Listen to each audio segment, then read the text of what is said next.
Bueno, pues ya estamos aquí de nuevo en la hora del libro. Manuela, buenas tardes. Hola. ¿Qué hay? En la última hora del libro era en pleno verano. Totalmente. Claro, y la gente habrá dicho, esta gente vienen con un calor, pero no, es que lo grabamos en pleno verano y ha sido el que hemos emitido el último programa, que fue el de la cripta, el de Eduardo Mendoza. Sí, sí. Ese fue. Y bueno, eso, que lo grabamos este verano. Y otra cosa que te quería yo decir, que este verano me he leído Pan de limón con semillas de amapola. Ah, bien. Porque, bueno, ¿te acuerdas que Sí, el libro de historia de mujeres casadas, pues no nos gustó nada, pues lo pusimos fatal? Y yo tenía el libro el de Pan de semillas. Y no tiene nada que ver. Y no tiene nada que ver. Digo, ¿cómo esta mujer ha Es una escrito? historia preciosa. Preciosísima. Sí. Es una historia preciosa que la recomendamos muchísimo. Sí, sí, sí. Y después me vi la película, pero El libro es más entrañable. es muy bonito el libro, Sí, precioso. muy bonito. Y claro, no comprendemos cómo Puede evolucionar una escritora de escribir eso, Pan de limón con semillas de amapola, que es maravilloso, a historia de mujeres casadas, que es horrible. Es horrible, ha involucionado, creo yo, ahí. Pero bueno. Bueno, esperemos que en la tercera de ella. Así que, pues nada, que hoy nos encontramos, vamos a hablar de teatro. Vaya, una obra de teatro. Esta vez no es novela, sino teatro, que ha sido llevada al cine también. Uh-huh. Pero que, claro, y habrá sido innumerables veces representada. Sí. Y se trata de Las bicicletas son para el verano, de Fernán Gómez. Uh-huh. Es un autor que es muy conocido porque es un actor, productor y director de obras de teatro y de cine muy conocido, muy aplaudido y muy premiado, Uh-huh. y que todo el mundo lo recuerda así. Entonces él también es autor. Sí. Y escribió esta obra y otras muchas, y bueno, esta obra fue premiada, fue tuvo una crítica muy favorable siempre y ha sido múltiples veces representada en los teatros. Y luego se hizo una película también. Está la película y bueno, a mí me ha gustado bastante. La historia transcurre en un bloque normal de un gente barrio normal de clase media. Exacto. En Madrid, días previos a la Guerra Civil Española. Sí. Y bueno, y años posteriores, es decir, abarca desde antes de la guerra a después, bastante después, unos años después. Sí. Y ahí, bueno, pues podemos ver pues la vida normal de personas, con sus sueños, con sus ilusiones, con sus esperanzas, con su trabajo diario, con el día a día, y cómo de pronto pues todo cambia. Sí. Bueno, esta obra es un poquito autobiográfica, uh-huh, porque Fernán Gómez vivió eso, y es su adolescencia y su juventud lo que él recuerda. Digamos que lo ha teatralizado, pero que en esencia es su historia. Él era hijo de una madre que era actriz. Él nació en Buenos Aires porque su madre estaba haciendo allí una gira, y hasta mucho tiempo después no alcanzó la nacionalidad española. Uh-huh. Pero su madre era actriz. Entonces él se crió en Madrid con su abuela, y es más o menos la historia. Ahora vamos a contar la historia que cuenta y veremos cómo tiene semejanza.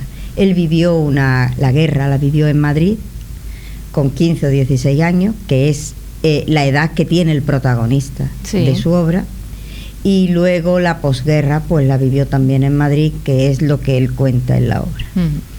No es una historia de guerra en plan de revancha, ni en plan de castigo, ni en plan de victimismo, nada de eso. Es el contar la rutina diaria de las personas que vivieron esa situación tan terrible. Sí. Cómo se iban adaptando a esa rutina nueva que le imponían las circunstancias. Uh-huh. Y bueno, ya digo, no hay ningún tipo de echamiento en cara, nada, nada, sino cuenta la vida de una familia. La vida diaria y en esa situación en la que se encuentran. Sí. Y bueno, ahí vemos cómo lo viven, cómo están viviendo esa situación. Sí. Entonces un bloque de vecinos en el que su madre, doña Dolores, en Madrid es muy de la época, era muy costumbre decirle el doña a la gente. Doña Dolores es su madre y don Luis es su padre. Es su padre. Doña Dolores es ama de casa y don Luis trabaja en una bodega de gestión, en una bodega. Y tienen 2 hijos. Manolita, que trabaja en una oficina y que la van a hacer casi fija, pero ella tiene aspiraciones de ser actriz. Y Luisito, que es el protagonista en realidad, que es el personaje que más o menos da vida a lo que fue Fernando Fernán Gómez en su vida de verdad. Sí. Entonces, pues la obra comienza cuando Luis hijo, va con su amigo Pablo por un descampado de Madrid y a él le ha quedado la física. Y eso es, para terminar bachillerato le ha quedado la física, con lo cual es un trauma que él sabe que en su casa le van a dar para el pelo, y bueno, y están los dos divagando allí en mitad de aquel descampado y empiezan a imaginar. ¿Tú te imaginas que esto fuese un campo de batalla? Pero todo eso sin sospechar nada. Y ahí empieza la obra. Este niño llega a casa y claro, le dan pa'l pelo porque le ha quedado la física, lógicamente, y tiene que estudiar todo el verano física, se supone. Pero antes de llegar a su casa se encuentra con una niña que a él le gusta, que se llama Charito. Y Charito va con su pandilla en bicicleta, y hacen excursiones en bicicleta los fines de semana. Y Luisito, pues no tiene bicicleta. Entonces, ¿cómo llegaba él a su casa pidiendo una bicicleta cuando le había quedado la física? Era un problemón para un niño de 15 años. Así que como puede, cuando llega a su casa y después de aguantar la regañina de que le ha quedado la física, le dice a su padre que quiere una bicicleta. El padre le dice, ¿cómo una bicicleta? Cuando apruebe te compro la bicicleta. Dice, no, y no puede ser al revés. No me puedes comprar la bicicleta y así tengo yo motivación para aprobar. Sí. Bueno, ahí está la situación, que no se sabe muy bien qué va a pasar con la bicicleta. Pero entonces resulta que en la casa vamos conociendo a los demás personajes. Los demás personajes son su hermana Manolita, que sí es verdad que tiene una situación más o menos solvente en la oficina y le van ofreciendo un trabajo cada vez mejor. Y además tiene una mentalidad muy moderna, Manolita. Muy moderna, Manolita. Es que el padre, don Luis, quería ser escritor. Nos lo cuentan varias veces, que quería ser escritor. Pero como la situación familiar no daba para tanto, pues colgó todas sus ilusiones de escritor y se dedicó a ser oficinista en una bodega, ¿no? Sí. Y bueno, es un hombre muy ilustrado, muy culto, y sobre todo a mí lo que me gusta es la filosofía de la vida. A todo le saca el punto, yo no diría cínico, pero sí sarcástico, con un poquito de humor. Todo el mundo que lo conoce le dice, don Luis y sus cosas. De todas formas, el vecindario, que tampoco es que sea alto standing, pero bueno, es, ya digo, clase media, pues sí sabe que tiene ideas republicanas, que don Luis es más bien republicano. Pero bueno, entre el vecindario eso se respeta y cada uno es como es. Porque en el vecindario está doña María Luisa, que es la casera, que de ideas republicanas nada, y su marido menos, nada, ¿no?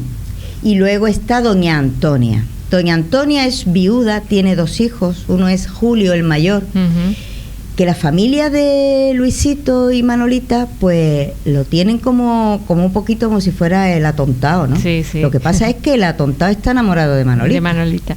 Y le escribe cartas proponiéndole relaciones y matrimonio. Y luego tiene otro, doña Antonia tiene también a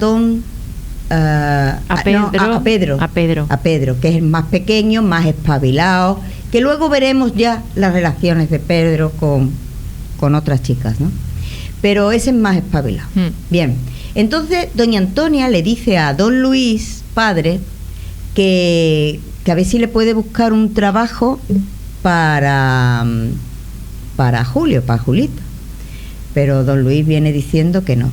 Todo esto en la familia se habla con un poco de risa y de humor. En la familia de don Luis, claro.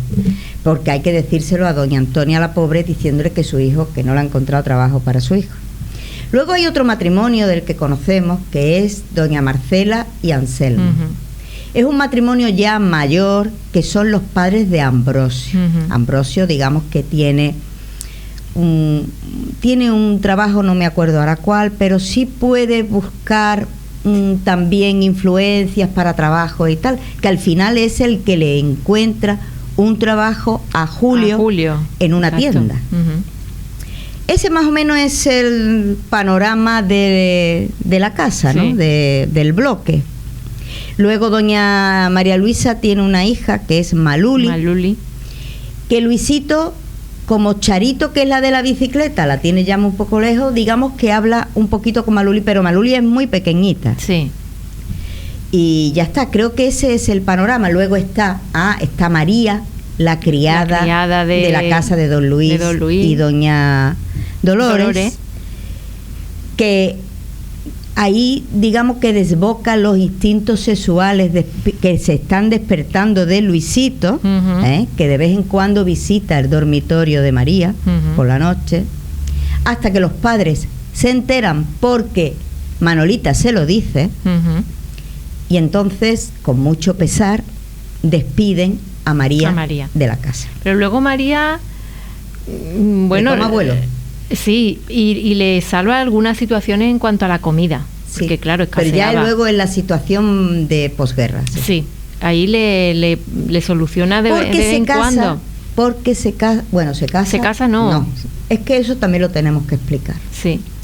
Los matrimonios y los divorcios que se hicieron durante la República quedaron luego inválidos después. Sí. Entonces, María se había casado en República con Basilio, que era el encargado de una tienda de comestibles. Por eso María no pasó hambre en la guerra. Y de vez en cuando le traía suministros a la familia de don Luis, porque ella, el marido, Basilio, durante la guerra era encargado de suministros en la zona nacional. Entonces tenía acceso a comida y era lo que María de vez en cuando le traía a la familia. Porque... bueno, nos estamos adelantando. Ese era el panorama hasta que un día empiezan a escuchar la radio y ven el levantamiento del ejército en África, cómo va ascendiendo, y se declara la guerra. Sí. Ellos, en un principio, nunca pensaron que eso era una situación de guerra. Ellos veían los acontecimientos como si fuera el devenir, ya esto se calmará, bueno, esto no pasa nada. Así lo veía todo el mundo. Sí, sí. Pero ya se va viendo que aquello hay de estos bombardeos que tienen que buscar sitios seguros, al sótano. Allí se meten todos los vecinos. Pero ya digo que la obra no está escrita desde el terror de una guerra. Sí. Sino... además, tú a ellos no le percibes ese miedo. No. El día a día, el que no tenían hambre, que no tenían que comer, porque hay que ver el episodio de las lentejas. Sí. Es fuerte, ¿eh? La madre ponía lentejas, porque claro, ellos tenían una cartilla de racionamiento. Es muy... y entonces tenían una ración según los miembros de la familia. Entonces la madre ponía lentejas en la mesa. Y van notando... bueno, se nos ha olvidado decir... que Manolita se queda embarazada de un capitán republicano que lo matan en una batalla. Sí. Con lo cual se queda embarazada sin marido. En aquella época. Con lo cual tenían que cuidar a Manolita, ¿no? Bien. Entonces, Manolita está embarazada y luego está doña Dolores, don Luis y Luisito. Esos son los miembros de la familia para comer. Y resulta que la madre pone lentejas el día que toca para comer. Pero ellos notan que cada vez las lentejas que llegan al plato son menos, cuando la ración es la misma. Entonces un día, no me acuerdo quién de la familia, dice, pero esto, ¿cómo puede ser que cada vez tengamos menos lentejas en el plato? Y entonces se van declarando uno a uno. Y fíjate, si es miserable el hambre que pasan, que empiezan a pensar las cucharadas que puede cada uno haber quitado de la olla antes de llegar a la mesa. Entonces don Luis dice, bueno, yo cuando paso me como una cucharada. Y la madre dice, bueno, yo cuando las estoy haciendo las pruebo, me puedo comer 1 o 2 cucharadas. Manolita dice, es que yo tengo tanta hambre que cuando huelo las lentejas voy y como 2 o 3 cucharadas. Y el niño, Luisito, también. Esas cucharadas, si las sumas, es un plato. Sí. Y eso lo echan en falta cuando van a comer, que cada vez tienen menos lentejas. Y ese episodio que te lo cuenta Fernán Gómez como algo anecdótico, incluso, no sé, divertido en el sentido de que, pues, es muy triste. Sí. Es muy triste. Sí que nos refleja la situación de hambre que se pasaron en aquellos tiempos. Así es. Bueno, y esa es la novela, va transcurriendo. Resulta que Julio, que sigue enamorado de Manolita, llega un momento en que dices que vas a tener un niño, no tienes marido, tú sola, la situación. Entonces Manolita, obligada por las circunstancias. Porque Manolita empieza a trabajar en el teatro, sí, cosa que vieron muy mal. Aquello estaba muy mal visto en aquella época, pero como Manolita tenía una mentalidad abierta y el padre la apoyó. La anima, sí. Sí, sí. Y en un principio pues eso estaba muy mal visto, pero ella lo consigue. Sí. Ella comienza a trabajar en el teatro y después se queda embarazada y después Julio aún así le propone matrimonio y se casa.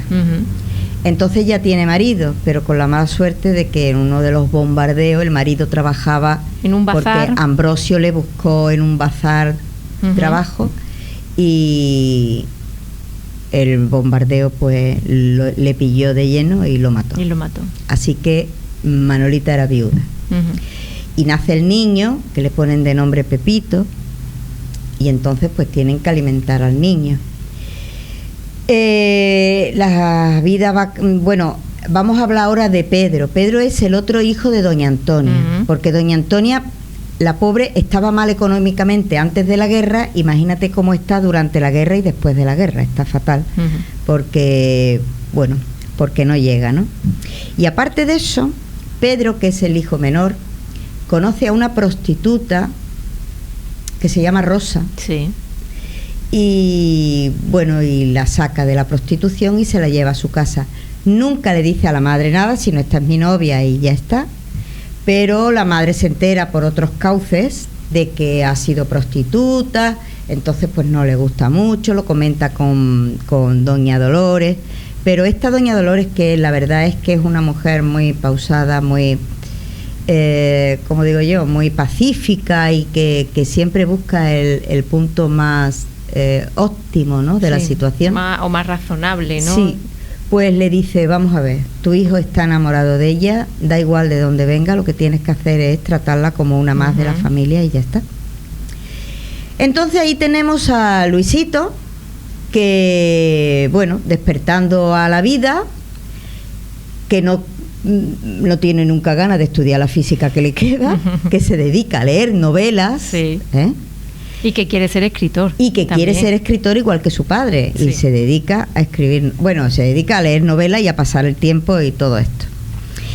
Y luego va pasando la guerra, se queda sin bicicleta, lógicamente la situación de guerra no está para comprarle al niño una bicicleta, se queda sin bicicleta y pasa la guerra. Ya digo que el libro no se centra demasiado, pero bueno, pasa la guerra y estamos en la posguerra. La situación de hambre no cambia, la penuria económica es, bueno, se extiende a todo el mundo, pero claro, ahí ya se va notando quién ha sido proclive a los nacionales y a los republicanos. Sí. Lógicamente, don Luis teme que vengan a detenerlo. No porque haya hecho nada significativo, sino porque cuando el jefe de su bodega fue apresado o tuvo que huir, él hizo una especie de sindicato con sus compañeros y se hicieron cargo de la bodega. Solamente por haber hecho eso del sindicato, sabe que está en el punto de mira de la censura y que pueden venir a detenerlo en cualquier momento. A Luisito le informa de que puede pasar eso y que él será el cabeza de familia. Sí. Y que le ha buscado, porque en época mala, doña María Luisa, que ya digo que después en la posguerra era fuerte otra vez económicamente, pero en la guerra lo pasó mal, le pidió un favor a don Luis de que le trajera algo de comer, no me acuerdo lo que era. Y don Luis se lo trajo, con lo cual le debía un favor. Ese favor, en la posguerra, es muy significativo, porque cuando doña María Luisa le pide el favor, le dice: sé que algún día podré pagárselo. Y le dice don Luis: espero que no llegue nunca la situación en la que usted me tenga que pagar. Pero sí llega. Claro. Y en la posguerra llega. Entonces doña María Luisa le devuelve el favor que le había hecho don Luis, buscándole un trabajo de repartidor a Luisito, para lo cual le tienen que comprar la bicicleta, la famosa bicicleta. Muchas veces ten cuidado con lo que sueñas, ¿no? Sí. Porque sí. En este caso... Y entonces, pues, la situación posterior es que el niño pequeño vive con los abuelos, María regresa y dice que si le pueden dar trabajo otra vez, porque claro, ya Basilio, una vez que ha ganado la guerra, porque estaba en la zona nacional, quiere prosperar y no le conviene estar casado con ella. Claro. Pero en la casa de doña María Luisa y don Luis, la verdad que la situación no está para tener una boca más. Claro. Así que le dicen que no, y creo que se va con doña María Luisa a trabajar allí. Con ella. Entonces se va notando, pues eso, la diferencia entre los que eran de la zona nacional y los que no lo eran, ¿no? Y la obra termina hablando don Luis con Luisito, contándole eso y diciéndole: y te vamos a comprar una bicicleta. Y dice Luisito: pero papá, si yo quería la bicicleta para ligar con la niña que a mí me gustaba, yo ya no quiero bicicleta. Le dice el hijo: es que papá, yo creo que las bicicletas son para el verano. Y le dice el padre: ya vendrán algunos veranos más, si es que vienen, creo que sí, que van a tardar, verano. Exactamente, le dice. Entonces es una obra muy tranquila, sin grandes sobresaltos. Hay una voz discordante en toda la obra, una sola voz, que es la de Anselmo. Anselmo es el primo o sobrino de doña María Dolores, sobrino, y es un miliciano. Entonces ese es, cuando viene a visitarlo, cuando todavía está la guerra, en el periodo de guerra viene a visitarlo, ese es el que levanta la voz diciendo: no, vamos a ganar, esto está ganado porque nosotros hemos ganado tal plaza, no sé cuánto, no sé qué. Es como una voz optimista que reinaba en el ejército republicano de entonces. Es la única voz así, un poquito, que llama a eso, ¿no? Porque lo demás ya digo que es plano. Ahí no hay defensa de nada ni ataque a nadie. A nadie. Eso simplemente el día a día de un grupo de personas, de unos vecinos y ya está. No es más. Sí. Bueno. Hay una voz, bueno, no sé, ¿tenemos tiempo? Muy poco. Muy poco. Lo hemos consumido. Doña Marcela Marcela y el marido, que no me acuerdo cómo se llama, resulta que se divorcian la República. Siguen viviendo juntos, pero están divorciados. Sí. Y ahora dice: me cago la más, que ahora termina la guerra. Claro, porque no le servía de nada haberse divorciado del marido. Se anulaba. Eso se anulaba. Bueno, es una obra que recomendamos, ¿eh? Hombre, está muy bien. Está muy bien y bueno, Fernando Fernán Gómez siempre es un éxito seguro. Un éxito seguro. Bueno, pues nada, que nos quedamos sin tiempo, nos vamos ya. Venga. Hasta pronto, Manuela. Adiós.